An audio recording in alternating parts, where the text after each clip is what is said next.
Oh, boy. Sorry, I was upstairs getting ready. It was late for some reason.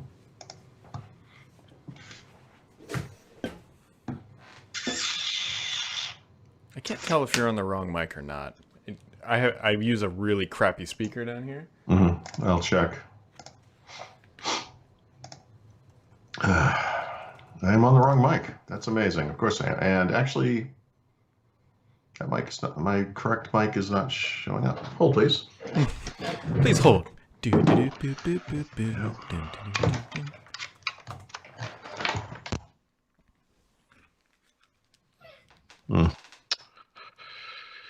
Oh, it just came back.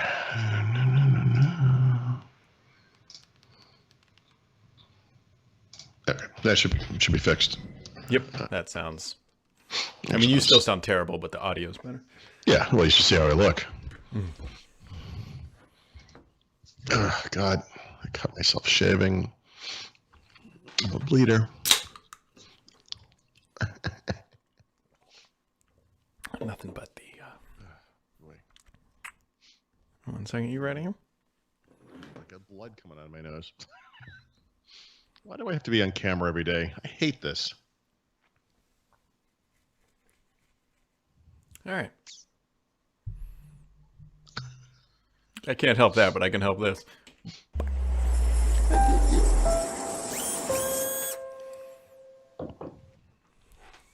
Professional as always. Just Brad, I was literally just thinking this in the shower because I often think of you in the shower, which is it's a free podcast, absolutely giving their money's worth. Where's this light turned? Jeez. If I could stop bleeding like a stuck pig, that'd be nice. Well, if you want to stop the bleeding of the pain of deploying Windows updates, Smart Deploy has an offer for you. Smart Deploy allows IT departments to re-image unlimited computer models from one golden image. Search their library for your models and grab your exclusive free licenses at smartdeploy.com/therot. That's some pro-grade stuff right there. I feel like you're struggling today. Like this I'm okay. Yeah, are you sure? Everything's been behind schedule today for me. Everything. I can't explain it. Well, the only thing that did show up on schedule was this guy. Yeah. Talk to us, Brad. How is it? So I'm going to give a spoiler alert. The review will probably be done early next week, but here's what it boils down to. So the latency is about the same as xCloud. So it's fine for first player.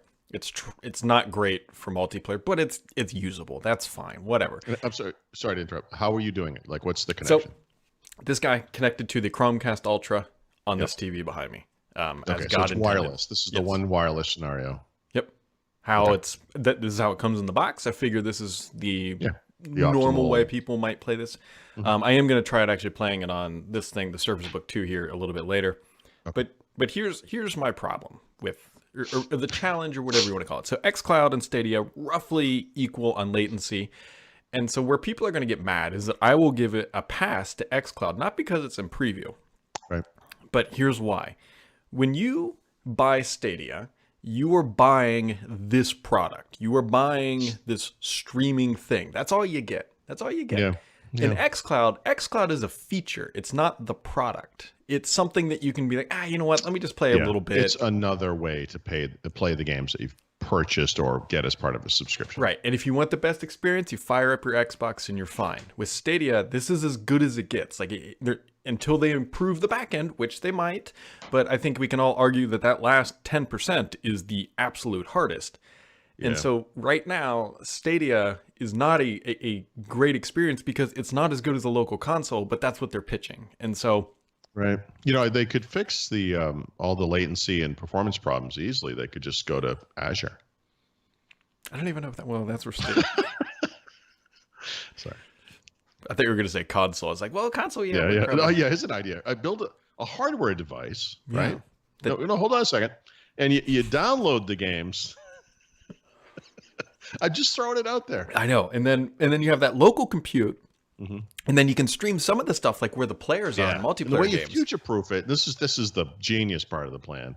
is when you buy a game for this thing in the future, you can stream it. Yeah. Yeah. So, I'm more bullish on what Microsoft is doing because, again, this thing can coexist alongside Xbox, and Microsoft can ride this out until they perfect the technology. That's right. Google doesn't really have the best track record of riding out a technology or an application until it's perfected. It's here's the flash in the pan. It's really great. It either works really well or it gets readered or waved or buzzed or whatever because they stopped trying.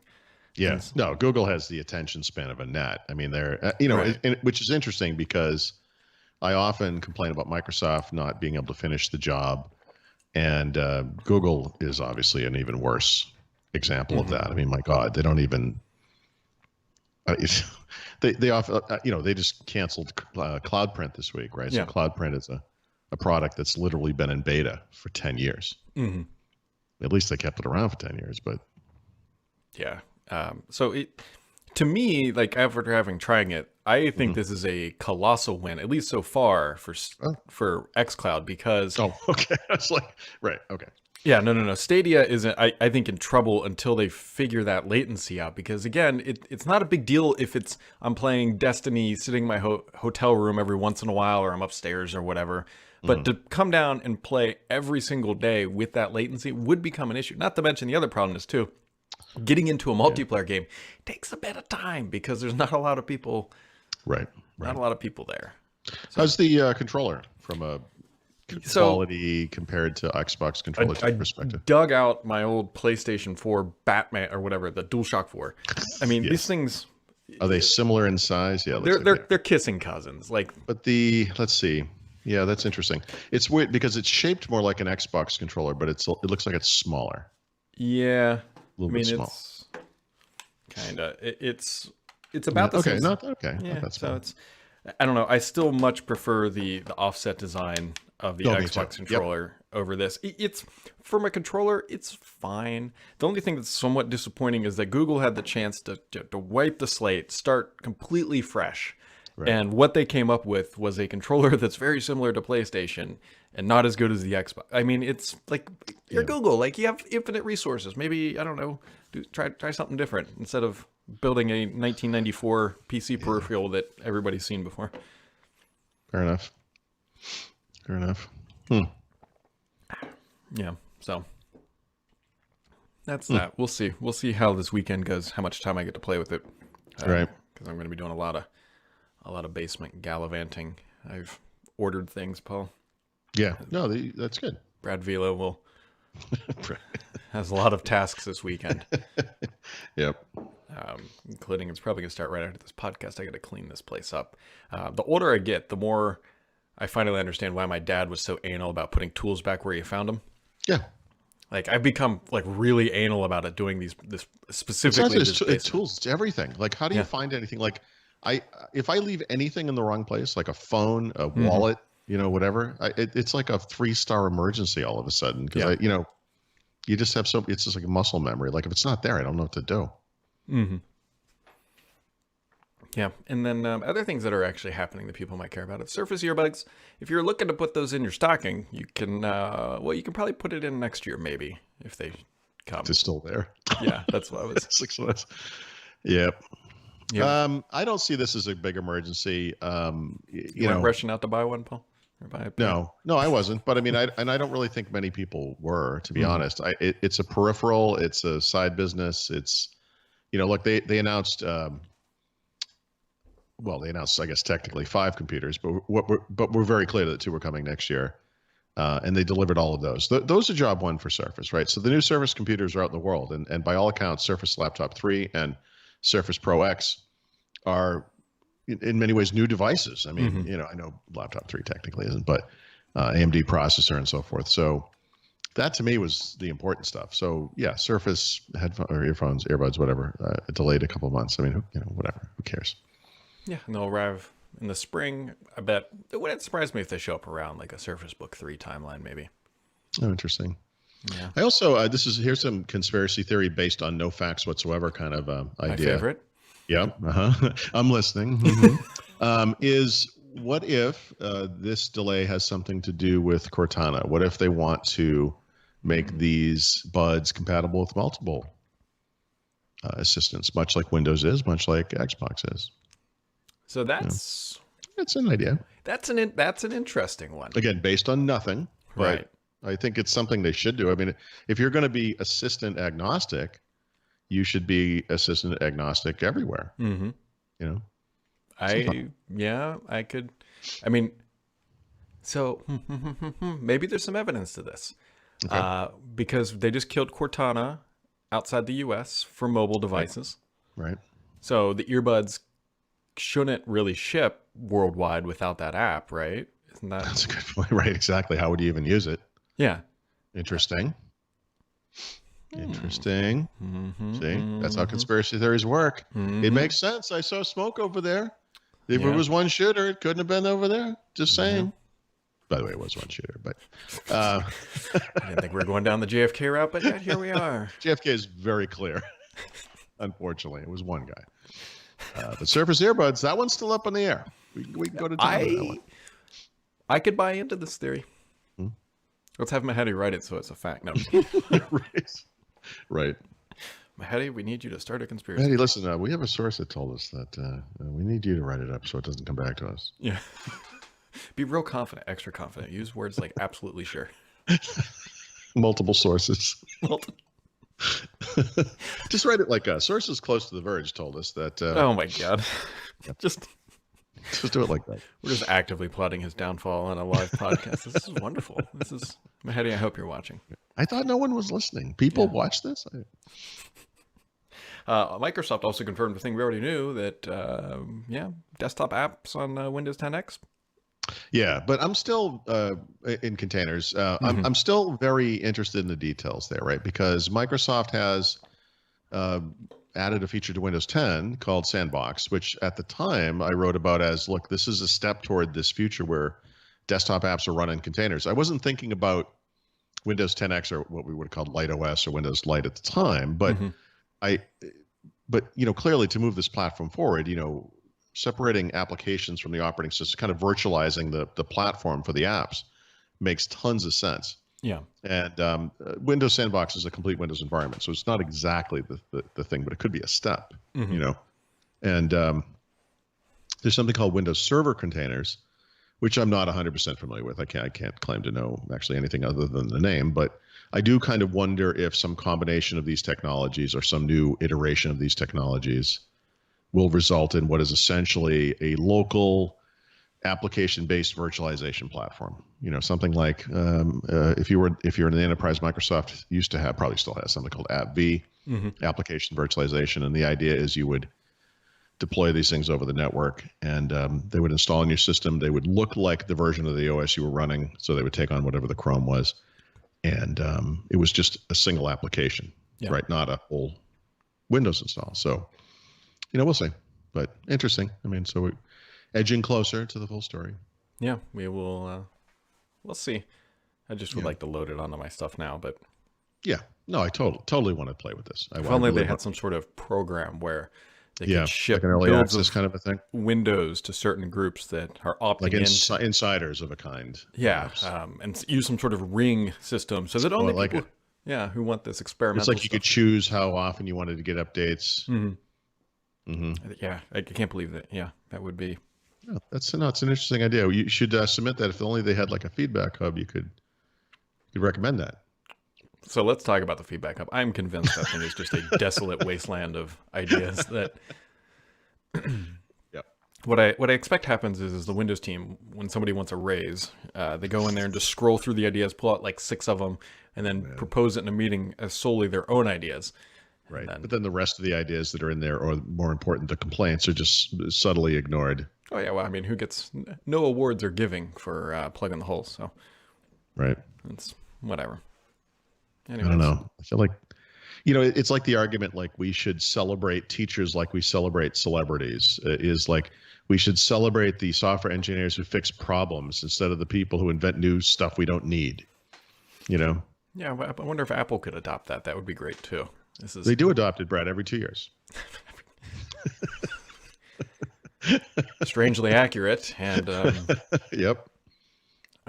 so when was the last time they said that? Was that iOS 12? Was that when they introduced the iPhone Yeah. So X? after iOS 11 happened, everything went to shit, and they were like, "Okay, we're going to fix this problem." Hmm. And that's when they came out with the battery life stuff. Remember, they Yeah. started coming improvements. And OS 12, they punted some features for the future, and they said we're going to focus on quality.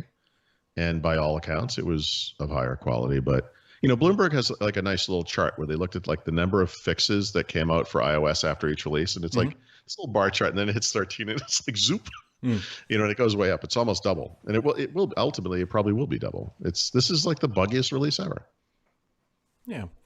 Well, there was rumor that next year there's going to be they're going to update the design of the phone, I think, right? Because this would be, they've done 3 iterations now at the current. 3 major designs, you mean? Like, okay.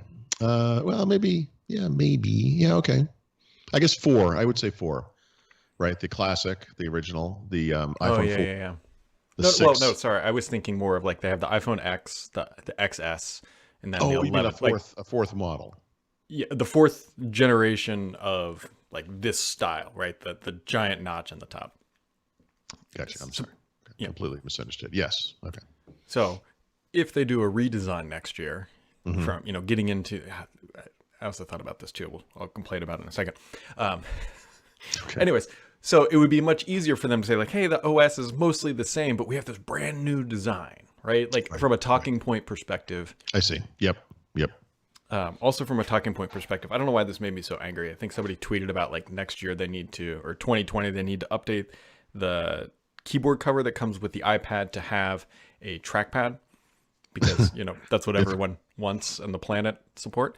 Well, by the way Apple's rolling these days, I mean, it does seem like some switch was flipped.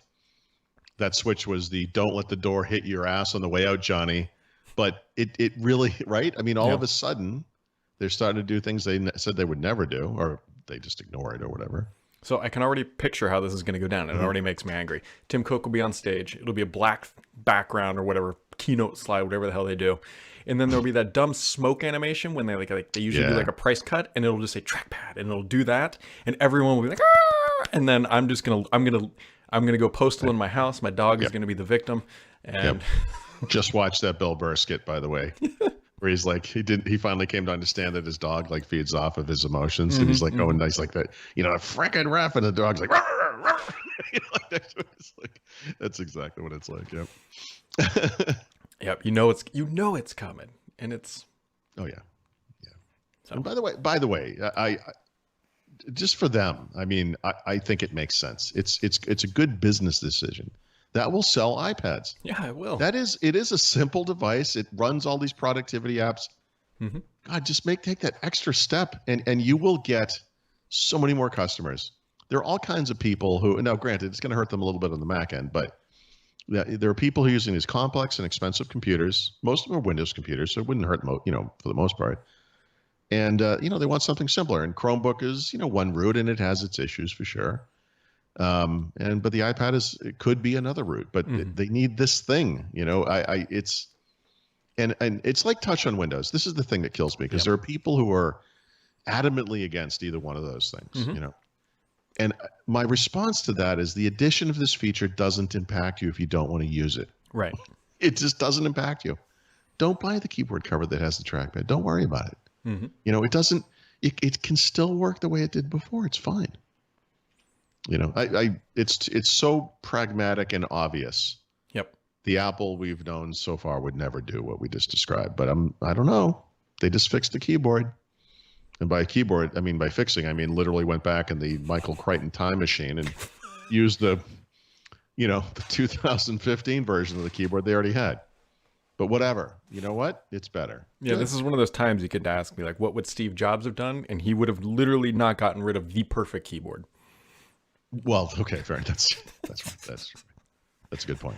I mean, I don't think anybody ever looked at the old keyboard and said, this thing isn't great. No one ever complained about the old keyboard. No, I love that keyboard. Yes, it was, dare I say, nearly for the day.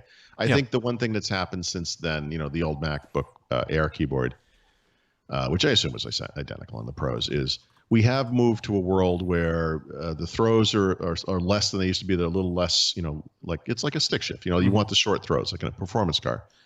And I kind of welcome that. Apple's new keyboard is still a little too short of a throw, I think. Yep. Having never used it, obviously, I have a command of it. But it's just based on what I've seen of other keyboards. I mean, 1.3, 1.4 millimeters is kind of perfect these days, or what we consider perfect. So yeah, they could have that, but that's easy to change. If you don't change the entire keyboard design. Right. So. Yeah. Anyways, there we go. What do you got going on this weekend, Paul? Kind of a busy weekend, actually. I don't know. I'm getting close to winding down that Notepad app. Oh, I thought you were going to say you're getting close to running the Ethernet cable. I was so proud of you. Actually, I'm going to see a guy tonight. I know a guy. I know a guy who might be helping me with this process. Wow. So he's actually going to come over here. So I'm going to ask him to take a look at it. What I really mean is I'll make the drinks. I'll hold stuff for you. Mm-hmm. I do have a top tip for people. And this is whatever. So arriving the 25th, if anybody wants to come to my house between the hours of 4 and 6 p.m., I will have 18 sheets of insulation board delivered, 85 2x2x8s, which are sometimes known as furring strips, 165 dry core panels, which are 2x2 squares that go on the ground. Right. Those will all be delivered. So this is very different from what I thought you were going to say. Oh. It was something more along the lines, if you are near my house on the 25th between the hours, what do you say, 4 and 6 or whatever, I am going to have cheese balls and potato chips and dip. I'm going to have like this kind of a fruit plate. Nope. There'll be hamburgers and hot dogs and beer. I wish. That means it'd be warm out. And then I was thinking to myself, it would be hilarious if I just drove to Brad's house and showed up for this. Showed up. But then you started describing what it was, and I was like, yeah, we could do some. I got a lot of work to do this weekend, but so if anybody's trying to decide if they should order online at Lowe's.com or Home Depot, I strongly recommend Home Depot. Their online system, because I actually ordered it on Lowe's because it was something like $50 cheaper for all this stuff, and I was like, yeah, all right, whatever. And you have to go pick it up though, right? No. This is getting delivered. Are you serious? Oh, that's amazing. Well, I paid, I think, $79 to have it delivered, but it's a lot of stuff. It's a lot of stuff. Yeah. I was thinking they would put it aside for you, that area they have on the right there. Yeah, no, they can. But if you're going to order stuff online and have it delivered, Home Depot's online ordering system is far superior than Lowe's. Lowe's, you just kind of hit a button and it goes off into the nether, and then you eventually get an email. And it's what I did. And then I didn't like the time that was suggested, so I canceled the order and just went on Home Depot, and then they let you pick the time it gets delivered. Right. Nice. So, okay. And that's then cool. So the 25th is what, Monday? Yeah. And then the next thing I got to do, which I found, this actually came out from a tip from a reader. They said, find a local drywall place, not a Home Depot, to get your drywall, because here's the deal. It's a little bit more expensive. And I need to order, it's about 50-ish sheets of drywall. I think it's like 47 or something to do my whole basement. If you order it from a local place, it's about maybe $1 or something more per sheet. Okay. But they deliver it and they will carry it into my basement. Ooh. Now, keep in mind we're like $1 a sheet away from them just tacking it up on the wall. Yeah. But keep in mind here that 2 sheets of drywall, typically it comes in like a 2-sheet pack sort of thing, is like 90 something pounds. Yeah. So you can imagine, I think it's worth paying that a little extra money to have them white glove it into my basement. $2 a package. Yeah, exactly. I should just have a whole bunch of screws and nail guns down here and be like, hey, you guys just want to I got guacamole. Yeah, guacamole. Here come the cheese balls. Why is Paul here? All right, folks, that wraps it up for today. You can find Smart to Play links down in the comments or section below, and grab that free exclusive offer at smarttoplay.com/therot. We'll catch all of you right back here on Monday, and we'll see if I get my bathroom fan installed.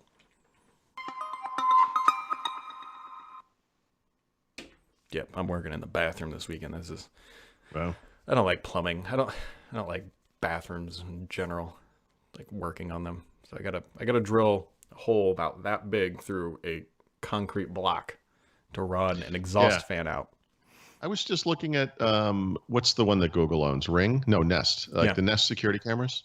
Mhm. You can buy like they're $200 a piece, but if you buy two, you get it's like $300. Yeah. That's interesting. Yep. And it was like you can install it yourself. Like all you have to do is drill a hole in a wall. Like it's a little more complicated than that because the reason you're drilling a hole in the wall is so you can plug it in somewhere. Yeah. So you can have like a hole up in the wall and then like a power cable comes down to what? So let me tell you, that is the biggest bunch of crap. Because you can buy their new like $400 camera, the Nest Outdoor IQ, which that's the first one I looked at. But which has a much smaller diameter cord that needs to go through a wall. oh, I bought that exact one though, the 390 or 298 for two of them. Yep. Let me tell you how hard it is to drill a hole through the wall to get their stupid cord through. It is not trivial because it's like the size of a quarter that needs to be that hole, and that is. oh, that's interesting.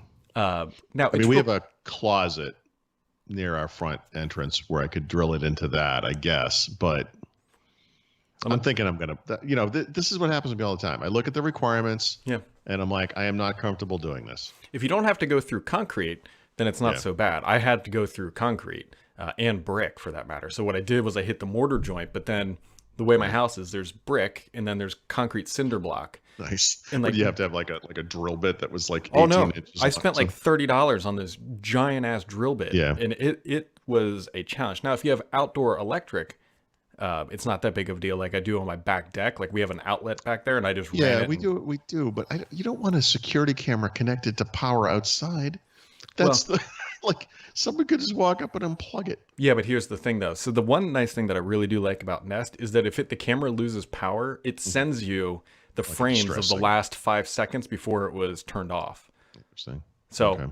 in that event that somebody could get to the power, they would be on camera anyways. And at that point, it's Well, I haven't done this yet, but I'm going to show this. I'm almost certainly going to get this thing. I'm not going to get the new one, the really expensive one. I'm no. gonna get the old I have the two 1080p ones that Yeah, do 1080p, and it does like night vision. Yep. Perfect. two That's of all them I at my want. house. They're great. And think now I'm gonna Nest get the same. Aware is much cheaper too. And, is this the hub thing you need? Well, no. You have to pay for Oh, you got to pay for the subscription. which it used to be $5 per device per month. Now it's $60 for the year for I think unlimited number of devices. Oh, that's good. Okay, that's cool. So, yep. All right. All right. Later. Thank you. Good luck this week. Oh, I'll talk to you, but.